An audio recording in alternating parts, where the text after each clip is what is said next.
Dan Rothenberg and Joe Klosik, two guys trying to figure it out. Not the right wing, not the brosphere. Left of center, with humor and empathy. Welcome! Welcome to the Splain, everybody. Splain. It's good to see you. And by the way, I noticed something. I think we're embracing a more casual technological approach. In other words, you're in your suburb, I'm at my home, we got our headphones on. Fine. Who cares? Is that bad? Are we doing this wrong? No. I'm saying we don't have the totally professional studio with the mics. Oh, we don't need all whatever. That. We're Whatever. real people. Who cares? We're real Who cares? people. Yeah. And you know what? That's what the people want. They want real people talking about real issues. That's right, and that's what we are here on the Splain. Yeah. Two middle-aged white guys trying to figure it out. Oh, you think I'm middle-aged? Thank you. Sure, why not? How old are you again? I'm 57. 57. Oh, wait. But for the internet, I'm 38. Mm-hmm. And you look good. Thanks, you got buddy. that You Ethan look good Hawke too. Ethan Hawke. not aging thing. Yeah, Oh, wow. I think Okay. you got an Ethan Hawkeness. I will take How that, about, buddy. do I actually look like I used to? You look exactly the same, to be honest. That's really sweet of you. I don't think so. Maybe it's a camera effect. No, you honestly, you look. I mean, seriously, you have not changed. Maybe there's like an extra, crease by your eye, but that's it. Mm-hmm. That is it. Mm-hmm. You look virtually the same as when I met you. As do you. Well, you do. Now I know you're lying, but thank you. No, you look better without that long hair. No offense. What? You know what? Let's open with this. All right, go ahead. Get it off your chest. Okay. You didn't like the long hair. I get it. Guys you know what? with long hair. Chicks dug it. Do they? Well, not anymore. You don't want an old guy with long hair. You don't want some Ben Franklin. The old guys with the long hair. Was there a time that I'll be honest with you. The long hair thing, it never really worked for me. But I guess it does work. There's like 100 guys that can pull off being old and have long hair, and 4 of them are in the band Kiss. Mm-hmm. And I think that should tell you everything. And they can't pull it off. You just accept they can't. them. But now they're locked in. It's like they can't cut their hair because Okay, but at the time, you looked in the mirror and said, "All right, I just want to know." Yeah. I for some reason, it worked for you. For a while, I guess for a long time, I felt like it was a part of my identity. I liked it. I liked having the long hair. But then I grew up and couldn't afford shampoo. Okay, all right. There's that. We hit that topic. Do you have anything to check in on before we jump into our topic? I will check in on this. So I continue to experience San Francisco, the city that I love, by the way, that I've lived in for 40 years.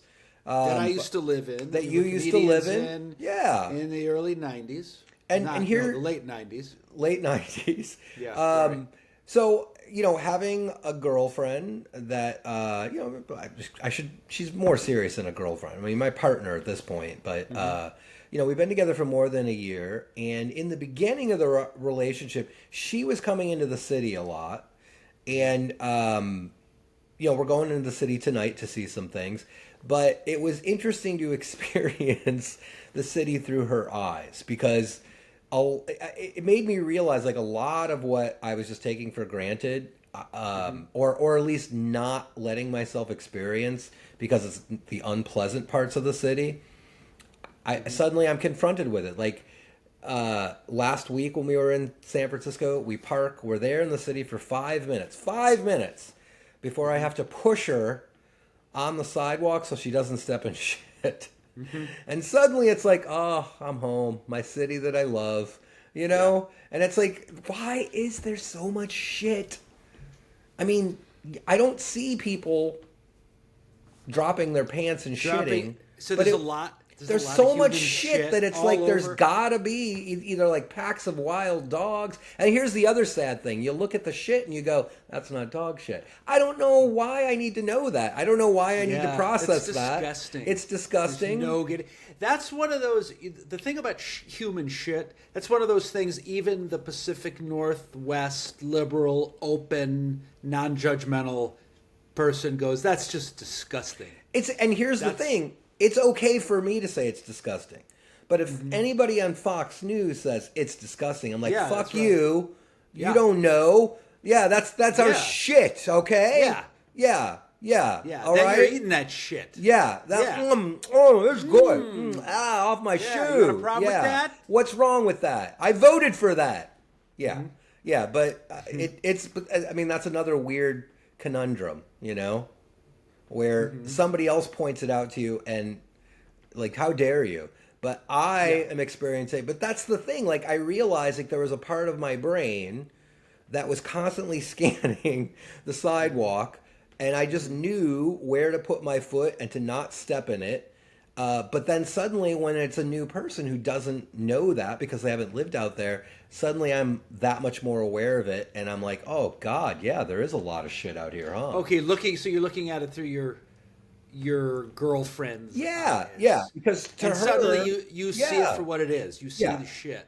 And then, we're out here in the suburbs, and, I'm here on the weekend and at her place, and, there's a backyard. We're watching squirrels eat the persimmons that are still on the tree. We're, taking her dog for walks and maybe, waving at neighbors, looking at the Christmas displays. And not once have I stepped in shit. Not once have I looked down at the ground and gone, okay, I got to be careful where my feet go, Not once, It's, it's... You're softening up. You're suburbaning up. I could move. I could move out of the city, and that's not something I ever thought that I would do. You don't take that lightly. I don't take that lightly. And here's the other thing, though. I've not heard, I think in the entire year that I've been coming out to her place, I've not heard one siren while we've been at her house. Not one ambulance, police car. Not once have I heard yelling out on the street and open the window to go, good God, just get it over with. Just shoot them or move on, Where in the city, it's like...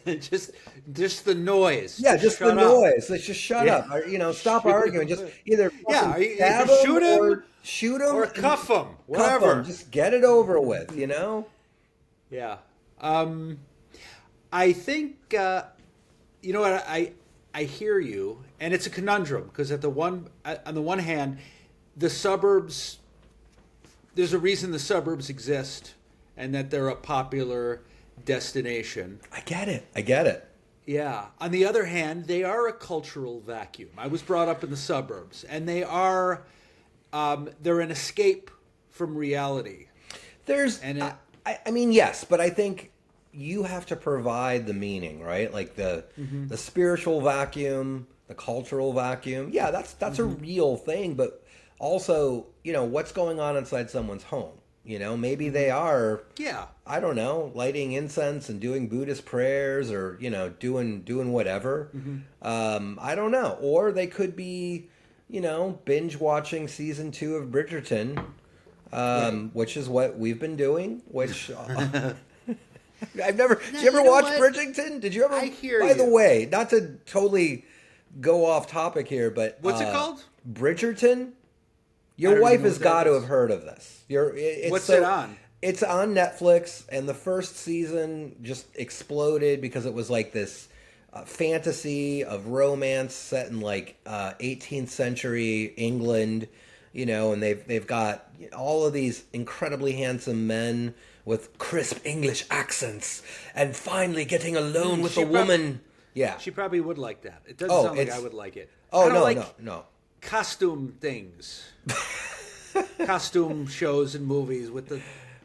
I gotta be honest. I got into now. it. I want now. Yeah, I got into it. Yeah, it's very, and it was cool that because it's also talking about this part of of like women had it so bad. I mean, I'm not saying that like I just learned it, but they had it so bad, and the whole first season of the show really is about a woman being completely unprepared for what sex and marriage really was. Like I kept joking that it's like, my God, this should be called Bridger Cum instead of Bridgerton, because she has this poor woman is just like, why are you pulling out? Does it hurt? What's going on? And you're like, holy shit, this is like porn without the porn. Wow. Yeah. Anyway, Getting but I hear you when you say, yeah, of course, it's from household to household. You can live in the suburbs and be a spiritual or complete person, but as a community, there just tends to be a creative life force in the city. Whereas, yeah, I mean, I wonder about that too, though, because I mean, you've paid your dues with it. You can. Oh, I paid my dues. It's time for Yeah. you to be Dan St. Paul, and just. I mean, Dan St. Paul's got him. He's got a wife. He's got a kid. Yeah. He's got a home. You used to tell me that. Yeah, just. But Here's you're my right. point. You're right. I make get fun it. of all of this. All of this. I get it, and I'm doing it. I'm in Yeah. Southwest Portland. I'm not in downtown. You got a backyard. And I have a backyard. However, every time I hear somebody made that transition, it always makes me sad. It does. It always makes me sad. I think we're still holding on to this idea like there's something about being in the city that makes you a little bit more culturally aware. And maybe that is true. Like that's where the museums are. That's where the shows are. Sure. But, I don't worry about walking down the street here. I don't worry about having the car broken into. Right, and I never worried about. I left before I wanted to, Yeah. so it's different. I left San Francisco when it was booming, and I went to L.A. because I thought you were supposed to. And ever since then, L.A. was. I wouldn't call it a suburban existence, but That's a whole other just unique. Yeah. That's a whole other. I hear the point is I hear you, and you're. Yeah, you're entitled. You know how I would say it? Here's how I would say it. I think to keep loving San Francisco as much as I do, it's time for me to leave. It's always going to be there. I can always, I'm going to continue to do shows. I'm going to continue to work there. But yeah, I'm ready. I'm ready to fall asleep to absolute quiet. The kind of quiet where you can't sleep and you just fall into an existential anxiety attack. Oh, sorry. Okay. No. Just do me a favor, Joe. Don't fuck this relationship up. Oh, buddy, I'm working. Just so don't hard. do. You have I love you, but don't you say have this. Don't put this out tendency- there. What are you talking about? What? We're talking What here. tendency? What tendency? What are you talking about? You look. You can cut this out if you want. You have a tendency to somehow your next phase of life is a little bit dependent on the relationship you're in. Wow. So just don't fuck it up. We all do that. Just don't fuck it up. But I have a tendency, is what you're saying. Come on, Dan. You tell me. You just tell be me. clear. Do you have a tendency? You tell me. Yeah, I can be Just don't. sabotaging. Sure. Just don't screw it up. Oh man. Yeah. All right. No, I look. I have no intention. My eyes are wide open. I'm glad that I've done all the work on myself that I've done, and it's still it's very special. Yeah. But I left San Francisco before there was shit. I don't know what that's like. Yeah, I mean, it was. Do you see what I mean? I don't know what it's really like. I think some of that to be was surrounded there, by but we shit. were young and we kind of Yeah. we needed that grittiness to feel like we were alive. There was something about that city experience. It was there. It's just there's a lot more of it now. Like the problems San Francisco had when you were there, we still have those problems. We actually just have more of it, which is sort of sad. Yeah. And it's not because we're inviting people. It's because San Francisco does care and the weather is good. And yes, you can get easy access to all of the trouble, but you also have a lot of access to the solution. And I think that's why, we're still a compassionate city, and if you are trying to get a better life, there's a whole lot of resources in San Francisco that are available to people. And I hear it all the time in my line of work. I mean, people will come in from different parts of the city, or state rather, other states, and they're like, yeah, there's so much here to help people that isn't available to me. Even if you move to the suburbs, you're going to be commuting in Yeah. for your social services job. So Yeah. you got plenty of culture. Oh, yeah. I'll still be connected to it. Yeah. Yeah. Yeah. It's a beautiful thing. That is an absolute... I just have this funny reaction. Even I remember when I heard, this was years ago, Lauren Michaels. I know Lauren Michaels for a long time, lived in a penthouse next to Paul Simon. Mm-hmm. They were neighbors. To me, in my mind, that is the coolest thing ever. And then I heard he maybe got married and moved to a mansion wherever. Yeah. Wherever those guys moved to. Yeah. And I honestly, my reaction is, oh, that's so sad. Really. That's he's be in the moving out to middle the Gonna suburbs. be in the middle of nowhere Yeah, in his instead mansion of in a place. with his staff. Yeah. Yeah, it's just there's just nothing like... I'm sure Paul Simon was like, what am I going to do on the weekends? Mm-hmm. Yeah. Yeah, he's fine. But Yeah. to me, I really still, to this day, absolutely glamorize the downtown, no car needed Yeah. Yeah. existence. Well, I'll tell you, of man. the If city. look, I think it's so cool. if I had the kind of job or the level of fame where I could live, It takes a lot of money. Yeah, it takes a lot of money. If I could live in a really nice place in the city, of course, in a heartbeat. Right. Yeah.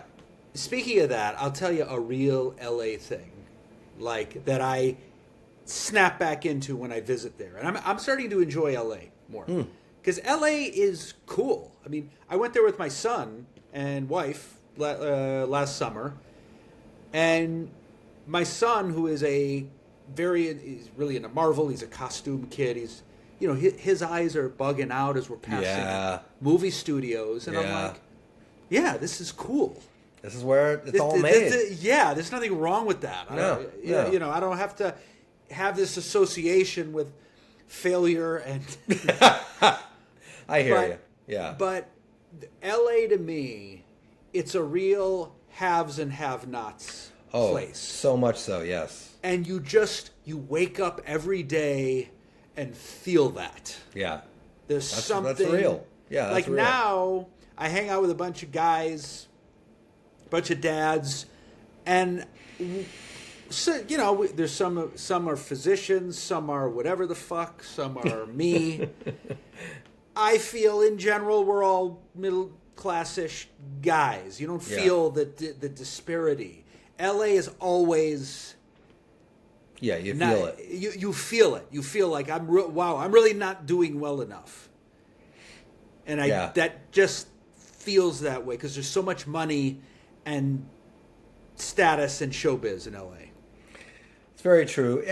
Also, so we might have inadvertently bumped into our big topic. So so there's a lot of movie studios in LA. That's a lot of where pop culture is created. Silicon Valley too, of course, but so here's my big topic. How did pop culture, movies, comic books, TV shows, influence your awareness of spiritual principles, or how did it create meaning? And I'll give you my example, right? So for me, kid, I was 9 years old, growing up in a suburb outside of Illinois, and everybody's talking about Star Wars. I felt like I was the last person to go see it. Mm-hmm. And for that 2.5 hours, from the moment that movie started to the moment that ended, I was completely enraptured. I was completely in that world. And the thing that I realized that it gave me was it gave me my first hint of a larger spiritual world. And that might sound crazy, robots and spaceships and everything, but this idea of the Force, right? This term of, all life creates it. It's something that binds everywhere. us. It's everywhere, and if you are aware of it, you can harness it. even focus it, and there's a light side and a dark side. My mom wanted me to be a priest, and there was still a possibility of that up until Star Wars. And then suddenly it's like, look, Mom, you are competing with warrior monks with glowing swords. So it was really, you got it. Oh, So I remember seeing Star Wars. I didn't get it. I saw it with everyone, and I even saw it a lot. But I guess I was watching. Boo boo boo. It didn't. I mean, look, I loved that way. all. I loved all of the spaceships. I mean, that was everything that a 9-year-old me wanted. But underneath it was this quiet, calm message that George Lucas developed more as the movies went on. Just again, like, wait a second. There's this force, aptly named, right? That's created by life, and there's a deeper meaning. And should you choose to experience that, should you choose to sit with it, right, and tap into something bigger than yourself, it's there, but it requires effort. It requires focus. Effort. Yeah, God, that's so beautiful. It just it's consistent with every spiritual belief I have. Yeah. And I think for me as a kid, I couldn't articulate it, and I didn't really understand what I was looking for, but I think that started a process for me where I started to question. I was already doubtful of this Catholic faith that I was being handed, but now I really started to question it. I really started to look at other religions. I started to look at other ideas, other ways of thinking, and I just craved this deeper meaning that I was not getting. And we just talked about being in the suburbs, Again, I'm a 9-year-old, and I'm like, wait a second. Now I realize my life is a little bit empty, and I'm looking around at all these other people, and I feel like their lives are empty too, but they don't want to admit it. And people would ask me, like, Joe, what do you want to be when you grow up? And I'm like, well, I want to be a Jedi Knight. And I was serious. Okay, that's really. What's your take on? So I get the sense you were lost and curious and confused. Yeah. And perhaps you didn't have the scaffolding to guide you. Well, there was scaffolding. Or you had very scaffolding with an agenda that was not necessarily curious about you. That's so well put. Yeah, it was very rigid, and it was very predetermined, right? Like, this is what we believe. This is your faith. Don't ask questions. Just go do it. Where does adoption come in? Jesus, dude. Or does it? I'm going hard. Wow. I got it. I'm fascinated. Well, I think, okay. I mean, there's so much. How do you frame it? I mean, is it nature? Is it nurture? I mean, Right. all of that, genetically, look, my mom was an ex-nun and my father was an accountant, and I am not a product of that, and it became more apparent. So I think, genetically I had some stuff on board that, but it also, like, as I've gotten older, though, I also appreciate how much my parents, and I always thought of them as my parents, they weren't like step parents, they were my parents. I appreciate how much they loved me. I appreciate how much they tried. I understand now. My mom thought she was doing the best thing possible. Like, hey, this is the truth. This is the real thing. Believe in Jesus. Go to church. God is love. If you don't believe it, I will fucking hit you. That guy. Yeah. It's beautiful, right? Almost.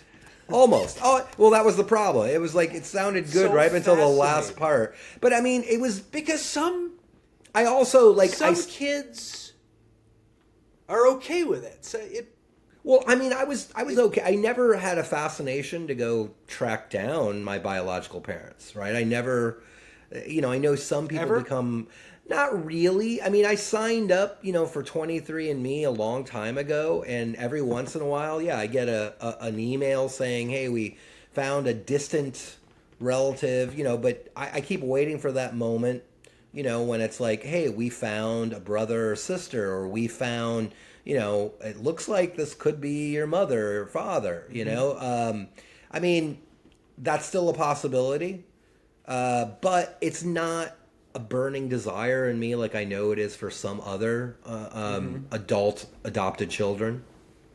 I mean, there's Yeah. entire, I did a show, I did a stand up show, a benefit for adult adoptees, and some of these people, I mean, it is their life. They are consumed with wanting to find out, and they didn't understand why it wasn't that big of a deal to me. Like they're like, don't you feel like there's this big missing puzzle piece in your life? And I'm like, yeah, but I don't know that meeting my parents is going to solve that. To me, it felt like it's up to me to find that meaning. Okay.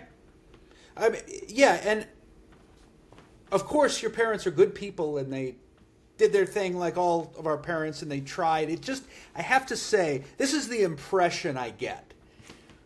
I feel like I get the sense that you, you've always been who you are, and you are navigating through the cards you've been dealt. Yeah, yeah, Sort yeah. of. That's Sort of. true. I mean, That's when true. when you talk about, again, not to bring this up again, when you talk about running away, you ran away Oh my God. Yeah, when you yeah, were 9. yeah.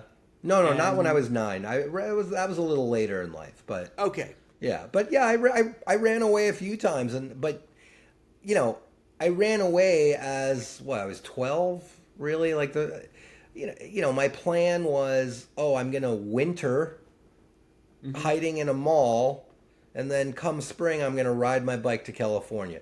I mean, that is a and you got farther than you would have thought. You were on your way. I mean, yeah, a week in a mall, yeah. Yeah. But I mean, I always do find it fascinating that like later on in life, some of those childlike fantasies that I had, like, yeah, I ended up, driving around in my car performing, and I always felt like, oh yeah, and I can remember sometimes like at my most miserable, pulling over to a rest stop somewhere in like Nevada, to sleep in the cold before I could drive to the next gig. I remember thinking to myself like, "Oh, I used to fantasize about this as a kid." Yeah, as a kid, you're like, Right. you know, Being on the road, being on your own, the Jack Kerouac yeah, fantasy. exactly. Right, totally. Yeah. And I guess I'm trying to. What am I getting? It's just. I guess it's the nature nurture. We can never truly know. But okay, so your point is, you were saying, I'll stop therapizing you.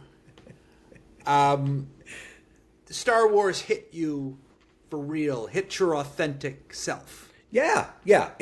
For me. It felt like, oh, And people I, ask I you, "What want do you want to this. do when you grow up?" You say, "I want to be a Jedi." Yeah, yeah. And then That's they're looking really- at me like I'm crazy, but Right. I'm And like, that's I wanted it to be real. I wanted it to be real. okay, and you weren't crazy. No. You were, and again, it's frustrating to me that not enough adults know the value of saying, "Really, tell me about that." Yeah, yeah. That's You know? it's. I felt like it was such a missed opportunity for Yeah, my parents to really like. And they couldn't have known. They couldn't have known. I will give them credit that they made an effort, and I think it came primarily from my father. Like I remember when The Empire Strikes Back came out, right? And my parents wrote my brother and I notes to get out of school. We were told, oh, you have a dentist appointment, and we really thought it was a dentist appointment. And they picked us both up in the car, and we're in the back seat. And then my mom turns around and says, like, "You're not going to the dentist. We're taking you to see The Empire Strikes Back." And my brother and I were like, "Don't mess with us. Is this for?" And it was for real. Like we drove to the mall, and they took us to see Really it. sweet. Yeah, and I remember like later, my dad bought the soundtrack on 8-track tape, and my brother and my dad and I, we sat My sister's room had the best stereo, and we listened to it and played it, and just like the three of us sitting in there, it was like my dad was making an effort.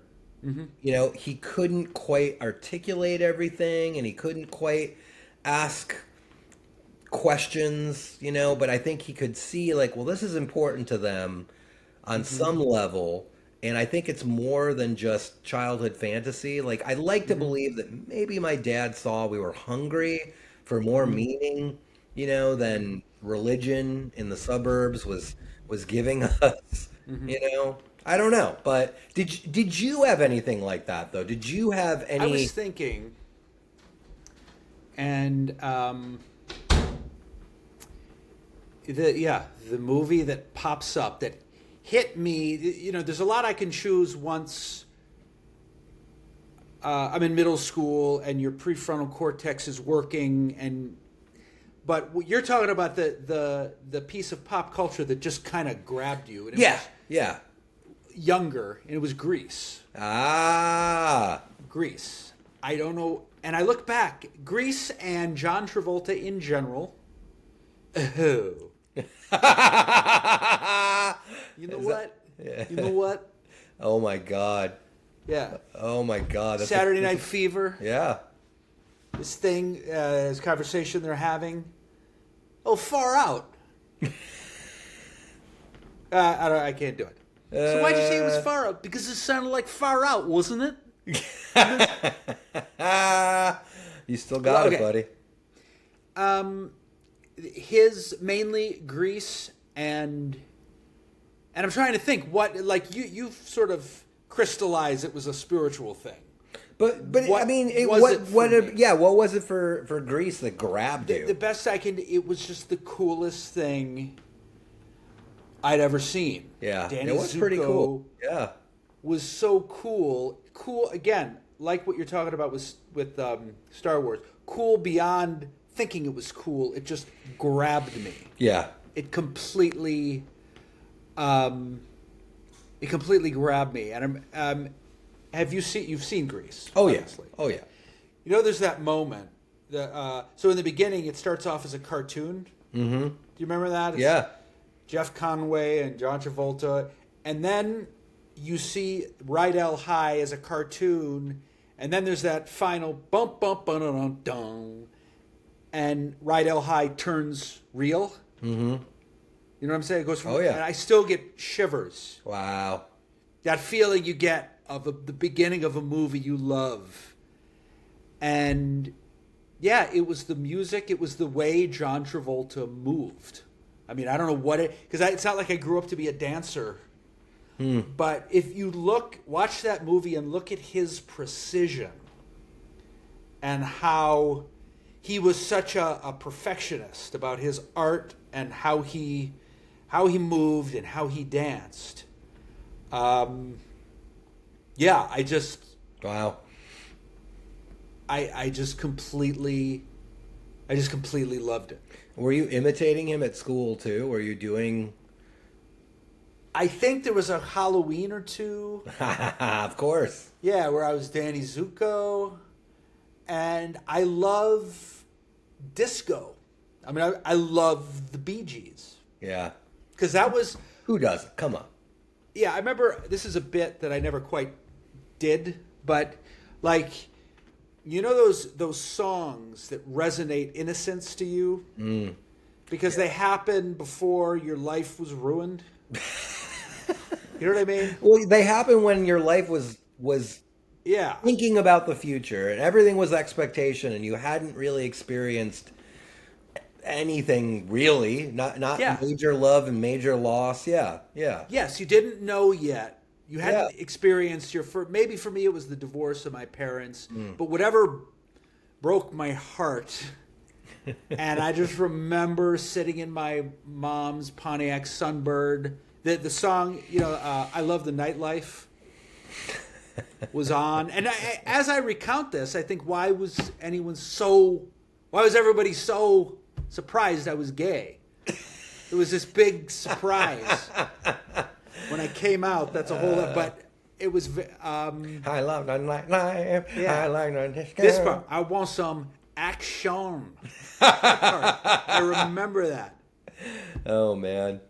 Yeah, it just tapped into the absolute, innocence of it all. Yeah, So, yeah. No, I hear any soundtrack music from the original Star Wars, and I am back to that enraptured 9-year-old before life had really happened, and didn't know all the challenges that were coming, but everything was about someday, and I can't wait, and when I grow up, and it's amazing how music is this trap door that can just take you back to that time. yes. And to kind of pull it all together, that's one reason I love going downtown. I love the city. So you're in the city going to the suburbs. I'm kind of in, this isn't technically the suburbs, but I really make an effort. I go downtown and have coffee, and I feel young again. Because in the city, things are on the horizon. Yeah, everything's about the new. General. Yeah, I everything's can about. feel it. I sit in a cafe Yeah. with a bunch of kids on their laptops, and I'm like, yes. That's funny So- that it makes you feel It's all gonna young. fucking happen for me. It totally makes me feel young. See, The suburbs now it is makes me when feel things are old. settled down. Probably because,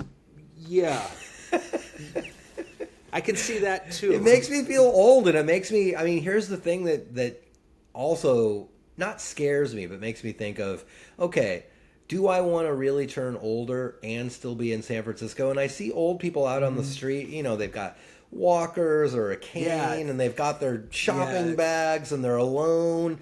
That's sad too. That just Yeah. kills me. I'm just like, that can't be my future. That can't be my future. Somehow, I more tap into what it was. What I it feel was, like yeah. I'm sneaking in, and I mean, you get to. I think Seinfeld might have said this, but not that I quote him a lot, but he said the thing about being a comedian is you really never have to grow up. And I think that's. Do you find that? I mean, you're still performing. You're writing. Yeah. You're performing. Well, and you get to go up and just yeah, you get to play. You get to be make irreverent. right. Yeah. Yeah, I mean, yes and no, because when you are young and you are a comedian, all of that is encouraged. I mean, that's why so much bad behavior I could get away with for so long. Like, oh, you're drunk, haha, it's funny and it's endearing and it's like whatever until you get older, and then it's like, hey, it's not cute anymore. And I feel like there's parts of my life where I enjoy being a grown up now. I enjoy being an adult. And then the parts of my life where I'm trying to hold on to being young is going up as a stand-up comedian, because then that irreverent, immature part I can allow to come out. I mean, it's a beautiful thing. There are things you take for granted about being a comedian that are small. On a given night, you could be up riffing and just tell someone to shut the fuck up. Yeah. And that's fine. It's fine. Yeah, it's fine. That is a beautiful thing. That takes incredible work to be in a position, and it's not about power or being a dick. It's just a very funny situation to be in. And any comedian that does comedy enough, it's gonna happen. Wait, hold on, shut the fuck up. I got the microphone. Whatever. Oh yeah. It's a beautiful thing. I did a gig Thursday at the Punchline, and it was at 4 p.m. for an insurance group. It was like their holiday party, and there was 3 of us. And the thing that was like, here's the thing about stand-up comedy that I'm not sure everyone always understands. If you're booked to do a holiday party at some corporate event or in a hotel ballroom, right? You have to run your material through them, and it's got to be corporate clean. And we always say, like, it's a job. It's a job. Like, if we're coming to your house, we have to play by your rules. Yeah. But if you're gonna do this in a comedy If you're coming club, to our house, well, then we can do whatever we want. Then we do what we want, right? And so by the time I got up, the other 2 comics, one comic had already talking about, when I go to a dentist, I want to see some titties. And I was just like, oh my God. Why would you want to see titties? Well, why would you want to see a poster of a cat? I guess was his point. I don't even get it. Yeah, that means you haven't been to the dentist in a while. Okay.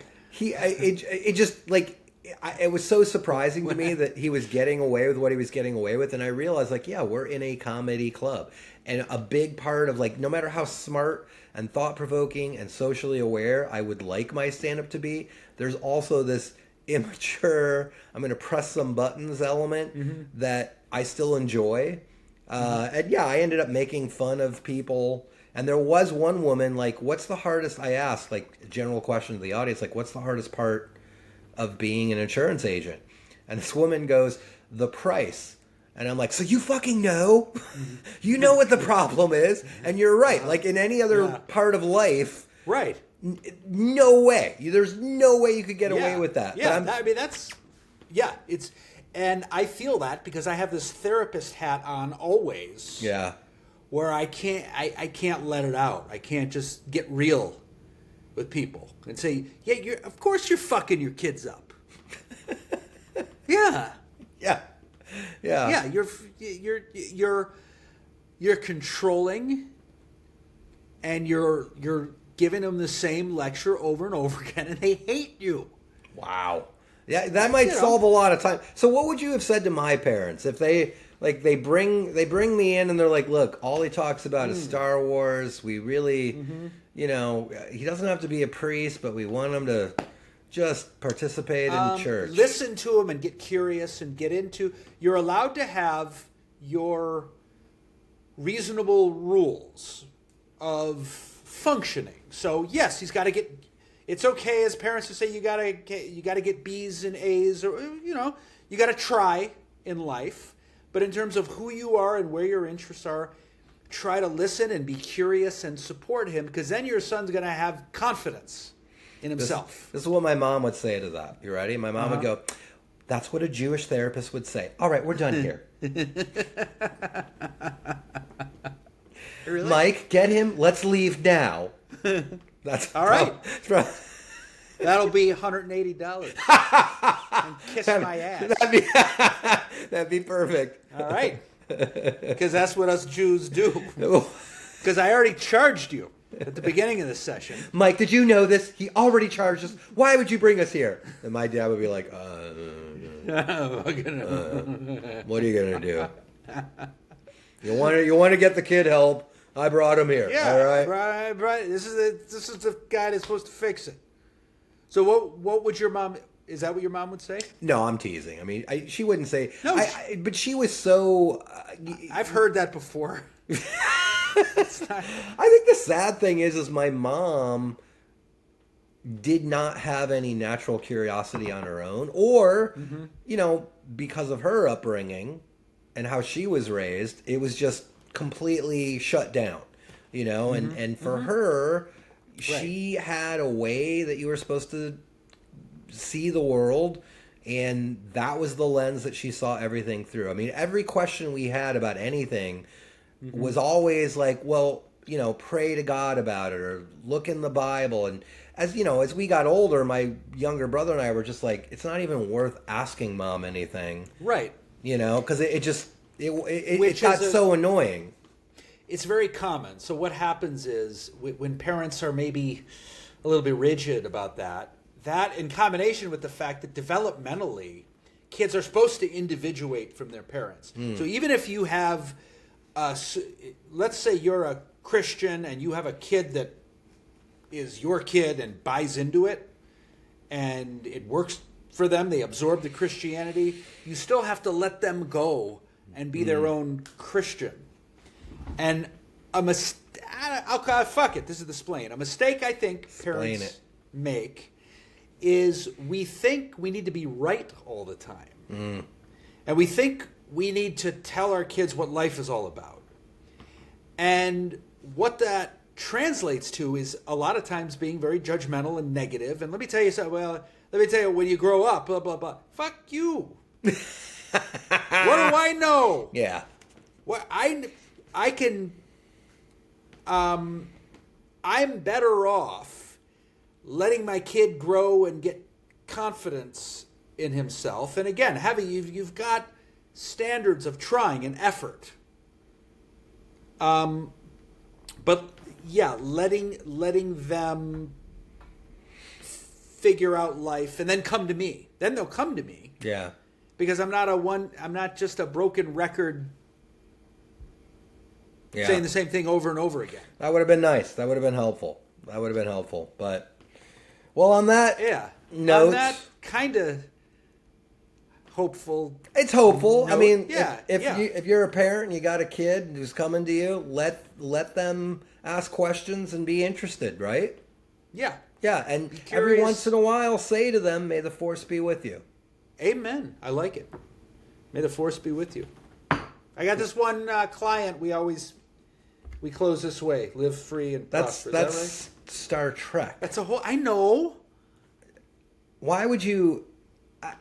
That's disgusting. That you would.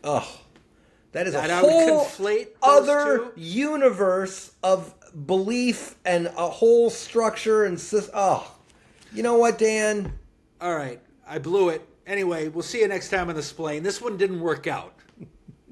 All right, you can't win them all. Live long and prosper. Live long and prosper. Okay, we'll see you next time.